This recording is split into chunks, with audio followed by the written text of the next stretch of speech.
What's up, guys? Dylan E here, talking about the time that I was addicted to ketamine. So let's get right into it.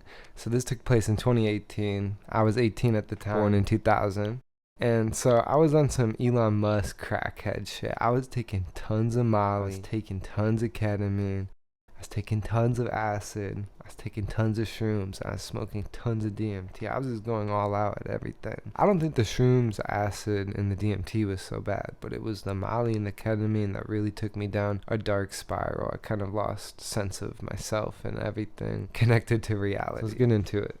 So I had this one friend who was a total wook. He's the same guy who got me into DMT, and he had always kind of talked about ketamine before, and I had heard of it. It wasn't super popular like how it is nowadays. Now in the media, you always hear everything about ketamine for depression and stuff like that, but back then it wasn't talked about so much. It just, you hear about ketamine like, oh, horse tranquilizer, this shit's wild. Me at the time, when I was 18, I was really against coke. I had seen coke mess up a lot of people's lives, and I didn't want nothing to do with it, and I didn't want anyone I knew to have anything to do with it either. I didn't want to be around anyone doing that stuff anymore at that point. I'd already seen enough from it. So when my friend had told me about this ketamine stuff, he said it's like coke, but it's psychedelic. It's not really bad for you.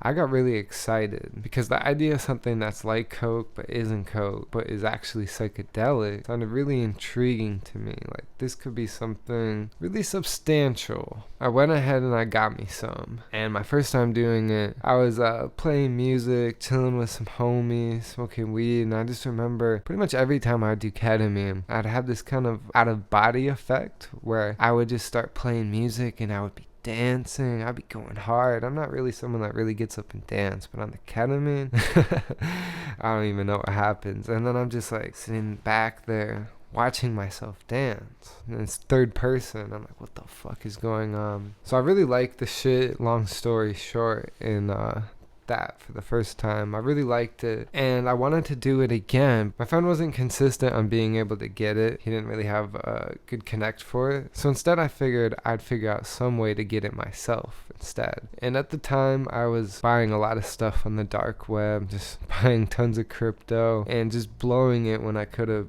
honestly saved it and probably been rich by now, but whatever. I ended up getting some. I think at the time the market that I was using was Empire. I don't know. It was around the Alpha Bay time when Alpha Bay got shut down. Rest in peace. If you know, you know. But yeah, so I ended up ordering some on the dark web, getting it, having the mailman deliver my pack directly to my door. Shout out to the mailman. And so I started getting it myself. I had my basically unlimited supply of it. As long as I could get money, I could get Bitcoin, I can get as much ketamine as I could ever want. So I was getting a lot of it on the dark web, just getting packs of ketamine. And I started trying to put a lot of people onto it. I was always trying to sell it at the time. I was selling all kinds of stuff that I was doing, and people weren't really very interested in trying it from my experience. Not many people that I knew were down to try. Everybody thought it was some crazy, just them crackhead shit.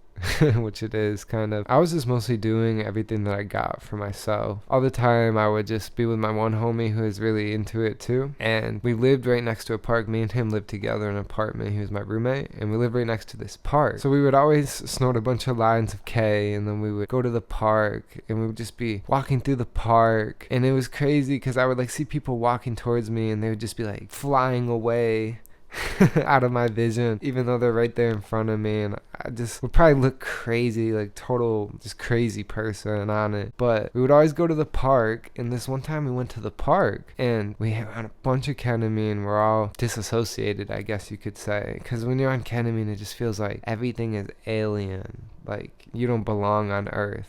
That's what it feels like. Like you're an alien and this is your first time on Earth, and you just somehow ended up in a human body. So even walking feels unnatural, and you can end up kind of even with the robo walk on ketamine, like when you're robo tripping. So one time we were at the park, and there's a zoo at the top of the park. So we decided that we wanted to go to the zoo, but me and my friend, we don't get down with stuff like that. Like, we didn't support the zoo. We're not going to waste our money. We're not going to waste our fetty at the zoo. So we decided that we're going to sneak into the zoo because it's a big big park full of trees, and the zoo is right in the middle. So we just started walking through the woods, and we found this little fence that we could climb over, and we snuck into the park. We were all geeked out on ketamine, going through the park. But honestly, it was so depressing. All the animals just looked super sad, and we were really feeling it. And so we ended up deciding this is not the vibe, and we ended up leaving. And I just remember it was so funny when we walked out the front door of the park. The lady at the front desk was like, "Have a good day," and we were just geeking because we didn't pay, and she obviously had no clue that we never came in, and we just all of a sudden appeared out. But as I started doing more and more K, I was doing it for 1 to 2 years, about somewhere between there. I was doing it almost every single day. Luckily, I didn't experience really any bladder issues or anything like that, but I started getting really delusional, and I think the amount of Molly I was taking at the time played into this a lot, where I had a hard time keeping track of reality, and I started thinking people were like plotting against me, and my friends were all out to get me, and the world was out to get me. But a lot of the time there wouldn't even be anything actually going on. It would just all be in my head. And I remember every time I would hit a K-hole on ketamine, for some reason I would always get this vision of myself, and I would see myself doing the lines of the K, and then all of a sudden I would just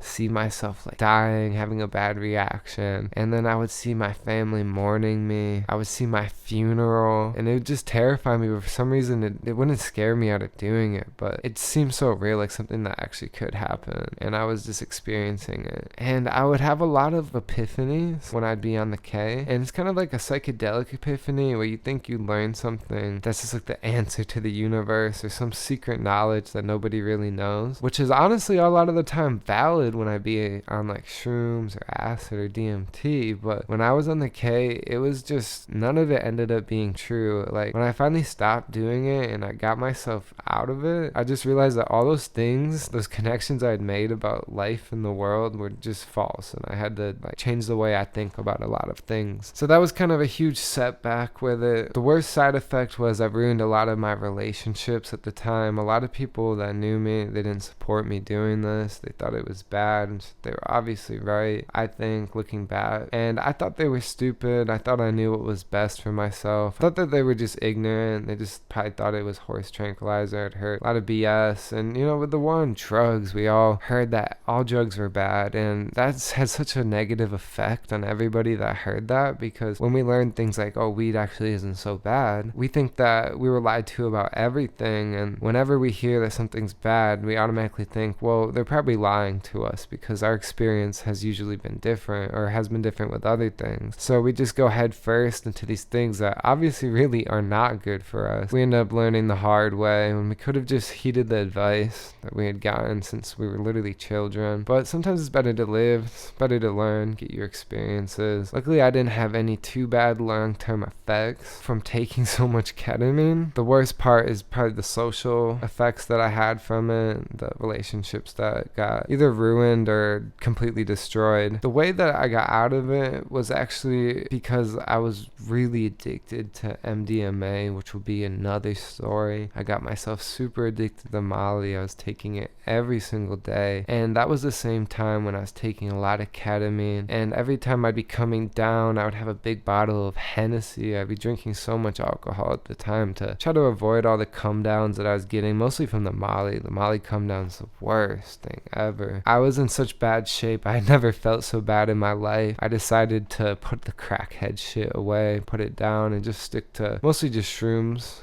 some acid. Nowadays, mostly just acid, but that was what finally got me to stop. With the recovery of it, it wasn't too hard. Honestly, sometimes I would crave it. I'd crave the ritual of just snorting something. It's just weird. I never liked snorting anything that I've ever snorted. Even actual coke. I never liked that, but I had a lot of fun with ketamine. For some reason, I just thought it was such a fun and interesting drug. And I just kept wanting to explore it and explore it and explore it, but it was never really beneficial. And that was what helped me stop a lot, was just evaluating the effects, seeing that it hadn't done really anything good for me. It wasn't so much like physical, like my body was deteriorating or my bladder was getting destroyed from it, as it happens to some people. But it was more so, I just realized in my head that this is no good for me, and I stopped having the urge to really do it anymore. It wasn't super hard to quit. I just felt super bad. It was more from the Molly. Like I said, that's gonna have to be another story, because that drug did me more dirty than any drug has ever done in my life. And it sneaked me because I thought it was so good at first. Thought it was so good. The same thing, I thought I'd been lied to about it. Felt like something that was fine to do pretty much every day. So that's pretty much the story. Luckily, that's a phase of my life that's well over now. It's been a long time, almost 10 years soon.